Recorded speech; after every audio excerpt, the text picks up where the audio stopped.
The last thing my mother ever said to me was, "You'll never be enough." Let that sink in. Not try harder, not we believe in you, just never enough. Now here's the part that still doesn't make sense. 4 years later, they sent my brother to find me. Why? Why would a family that barely noticed I was gone suddenly care where I was? And more importantly, what changed? My name is Lena Carter, and for as long as I can remember, I lived in someone else's shadow. My brother, Ethan Carter, was everything our parents ever wanted. Confident, successful, effortless, the kind of person people clap for without even thinking. And me? I was the comparison, the almost, the why can't you be more like him? Every dinner felt like a performance I was failing. Ethan would talk about his promotion, applause. I'd mention my grades, silence. He'd laugh, everyone joined in. I'd speak, someone changed the subject. Tell me, how long do you think someone can live like that before they disappear, even while they're still in the room? Because that's what happened to me. I didn't fight, I didn't argue, I just slowly faded out of their world. But here's what no one knew. While they were busy building Ethan up, I was quietly building an exit. I had a plan, a real one, a job opportunity in another city, a small savings account I never told them about, and a decision I hadn't fully admitted to myself yet. The night everything broke, it wasn't loud. No screaming, no slammed doors, just one sentence. You'll never be like your brother, Lena. And honestly, you don't have what it takes. I remember standing there, completely still. And in that moment, something inside me didn't shatter. It shut off.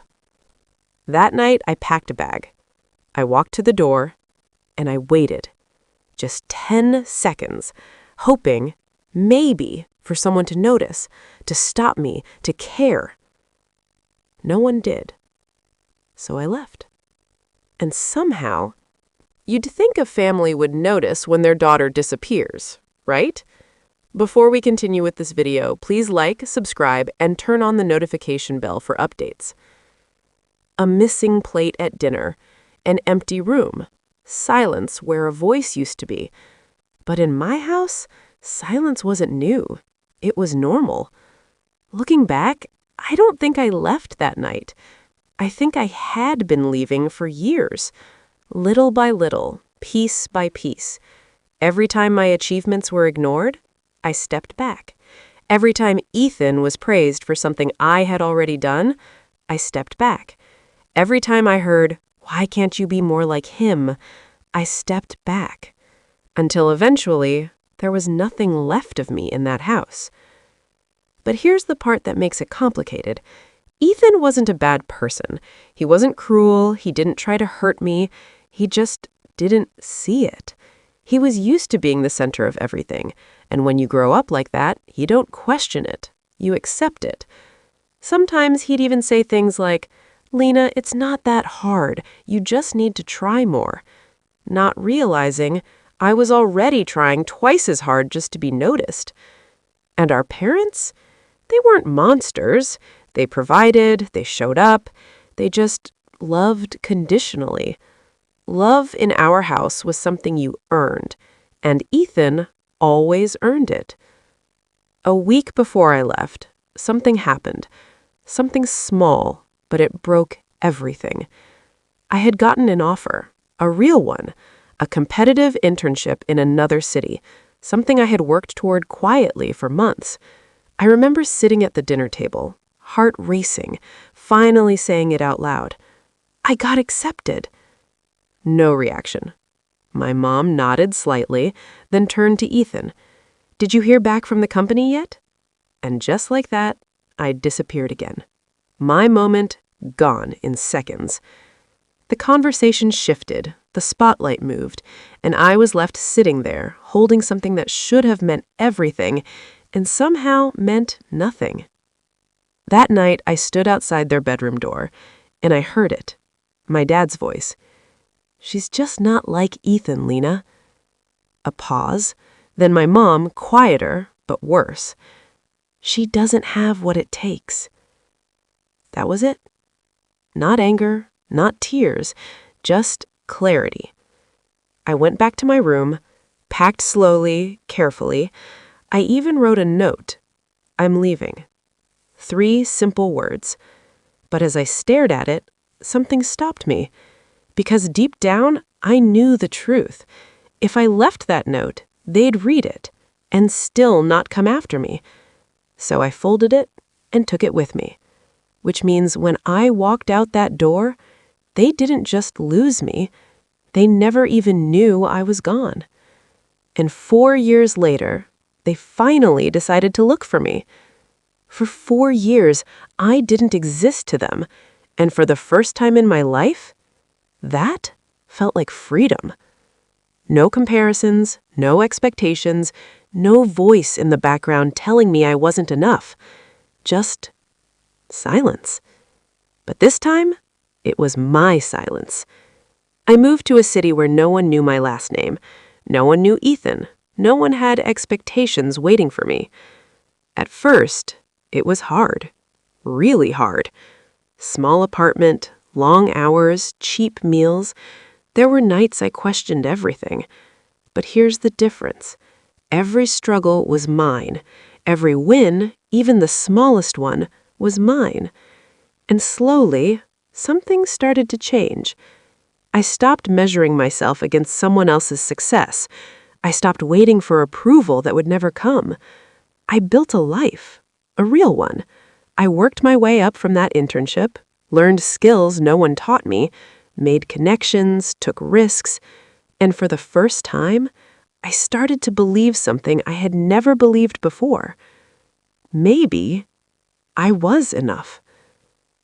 Then, one afternoon, everything cracked open again. It was a normal day. Emails, deadlines, coffee going cold on my desk. And then my phone buzzed. Unknown number. I almost ignored it. Almost. But something, instinct maybe, made me open the message. 3 words. "Lena, it's Ethan." I froze. My chest tightened like the air had been sucked out of the room. 4 years. 4 years of silence. And now this? I didn't reply right away. In fact, I stared at the screen for a long time, asking myself one question. Why now? Because let's be honest, people don't suddenly reach out after 4 years for no reason. And Ethan never did anything without a reason. Then another message came in. "I need to find you. It's about Mom and Dad." That's when my stomach dropped. Not curiosity, not excitement. Dread. Because whatever this was, it wasn't good. He asked to meet, in person. No details, no explanations, just urgency. And the strangest part? The tone. It wasn't confident. It wasn't calm. It was shaky, uncertain. Almost like the person texting me wasn't the same Ethan I grew up with. I agreed to meet him. Part of me didn't want to, but a bigger part needed to know, needed answers, needed closure. So when I finally saw him again after 4 years, I expected the same person. The golden child, the perfect son. But the man standing in front of me looked nothing like that. His shoulders were tense, his eyes tired. And for the first time in his life, Ethan didn't look like someone who had everything under control. He looked... The first thing my brother said to me after 4 years wasn't, "I missed you." It wasn't, "Where have you been?" It was, "You were right to leave." Let me ask you something. What would it take for the golden child, the one who had everything, to say that? Because in that moment, I knew this wasn't just a reunion. This was something else, something bigger. We sat across from each other in a quiet cafe, and for a few seconds, neither of us spoke. I studied his face. Same features, same voice, but everything else? Different. He looked worn down, like someone who had been carrying something heavy for way too long. I didn't understand it back then, he said, rubbing his hands together. Why you left? Why you didn't say anything? A pause. But now, I get it. That alone was enough to shake me, because Ethan never questioned anything growing up. Not our parents, not the way things were. So what changed? He exhaled slowly, like he'd been holding this in for years. Things aren't what you think, he said. And then, piece by piece, everything started unraveling. Our parents' life? It wasn't stable. It wasn't perfect. It was falling apart. The business my dad always bragged about? Drowning in debt. The lifestyle they maintained? Built on loans, pressure, and appearances. And Ethan? He wasn't just the favorite. He was the backup plan, the safety net, the one they leaned on for everything. They pushed me, he admitted, harder than you ever saw. Perfect grades weren't enough. A good job wasn't enough. Nothing was ever enough. Sound familiar? That's when it hit me. We weren't different. We were just treated differently. I was dismissed. He was burdened. Two sides of the same problem. And now, I asked quietly, Ethan looked at me, really looked at me. And for the first time in my life, I didn't see confidence. I saw fear. They're in serious trouble, Lena. Legal issues, financial collapse, everything catching up to them at once. And they think you can fix it. That sentence didn't make sense at first, until it did. They didn't send me because they miss you, he said. A beat. They sent me because they need you. There it was. Not love, not regret, need. After 4 years of silence, that's what brought them back to me. My chest tightened, but before I could respond, Ethan leaned forward slightly. His voice dropped. Serious. Urgent. If you go back, he said, they'll pull you right back into it.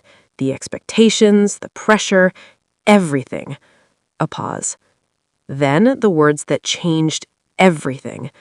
And this time, they won't let you leave. I sat there, staring at him, realizing something I never thought I would have to face again. They finally found me. But now the real question was I about to lose myself all over again? So that was it. After 4 years of silence, after building a life from nothing, they didn't come looking for me because they loved me. They came looking for me because they needed something. Let that really sink in. Not, are you okay? Not, we miss you. Just, come fix what we broke. And suddenly, every question I had been holding on to for years started answering itself. Ethan didn't hide anything anymore. Our parents' lives had been living far beyond their means for years. My dad's business wasn't just struggling, it had been quietly collapsing. Loans stacked on loans, deals falling apart. And when everything finally caught up to them, it got serious. Legal notices, debt collectors, the kind of pressure you can't ignore anymore. And Ethan? He had been carrying them alone. Helping financially, covering gaps, trying to hold everything together while still being the perfect son. But eventually, even he couldn't keep up. That's when they thought of me. Not because they suddenly believed in me, but because in their eyes, I had become useful. Someone they could pull back in, someone they could rely on now that their golden solution was failing. And the truth is, they did realize I was gone. Weeks after I left. But they didn't look for me. They assumed I'd fail and come crawling back. I never did. I sat there, listening to all of it, and for the first time, I didn't feel small. I didn't feel angry. I felt clear. I didn't leave because I wasn't enough, I told Ethan quietly. I left because I finally realized I was. The words didn't shake, they didn't break, because for once, I believed them. Ethan looked down, his voice barely there. "I wish I had your strength," he said. And just like that, everything between us shifted. Not competition, not comparison, just understanding. I didn't go back. Not to fix things, not to save them. And I made that clear. No money, no involvement, no stepping back into a system that nearly erased me. They didn't take it well. There were calls, messages, guilt, anger. But for the first time in my life, none of it controlled me. Eventually, reality hit them. They had to face the consequences of their choices, financially, legally, and socially. And Ethan? He stopped carrying them. He stepped back, set boundaries, started figuring out who he was without the weight they put on him. It wasn't easy, but it was necessary. As for me, I went back to my life, the one I built, the one they never believed I could have. Only now, it felt different, lighter, like I wasn't proving anything anymore. I was just living. A few weeks later, I got a message from Ethan. Simple. "I'm proud of you. Not for what you built, but for walking away when I couldn't." I stared at it for a long time. Then I smiled, because for the first time in my life, I wasn't being compared. I was finally being seen. And the truth is, they were right about one thing. I was never going to be like my brother. And that turned out to be the best thing that ever happened to me.